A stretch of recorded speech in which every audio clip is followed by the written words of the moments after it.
Jake started his first UK gig since 2 people were killed in a crush at one of his concerts with a 3-minute tribute video. Rebecca Ikumelo and Gaby Hutchinson died after a crowd surge outside the O2 Academy Brixton in December last year. Afrobeats star Asake paid tribute to the pair with a performance from a poet on his London return on Sunday night. The video ended with an appeal for anyone who had any information about the crush to get in touch with police. Rebecca, 33, and security guard Gaby, 23, were killed in the crush at Asake's first UK on 15 December. The Met Police investigation is still ongoing, and the South London venue has been closed ever since, with its license under review by Lambeth Council. Officers are also still appealing for information and say a 21-year-old woman remains in a critical condition in hospital. Asake kept fans waiting on Sunday night, arriving an hour and 20 minutes late for the one-off show at the O2 Arena.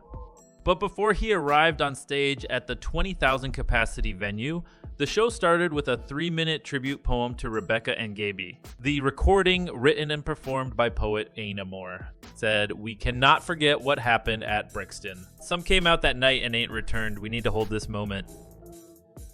She said, "The poem, underscored with piano music, was mixed with news coverage of the crush on a screen. I'm at 2:30 thinking Gaby Hutchinson could be me," Ain said in the poem. "Rest well and be free. Rest in peace, Rebecca, our sister." During the performance, dancers dressed in white appeared on stage carrying bunches of white flowers. The crowd cheered at the mention of the victims' names, and again at the end of the tribute, police officers were also handing out flyers outside the gig, encouraging witnesses to come forward. Rachel Otto was at the Brixton gig and returned to see Asake on Sunday. "After going to the Brixton event that was tragic, I just wanted to come back and see the artist that I love," she tells BBC Newsbeat. Rachel knew one of the victims' family and says she had the family on her mind at the concert.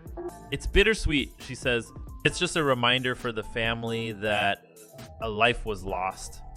Rachel hopes what happened in Brixton will lead to a change in safety at gigs. He says it's very frustrating to see that it's still taken a long time for them police to conclude that investigation. I hope it's a learning curve for everybody.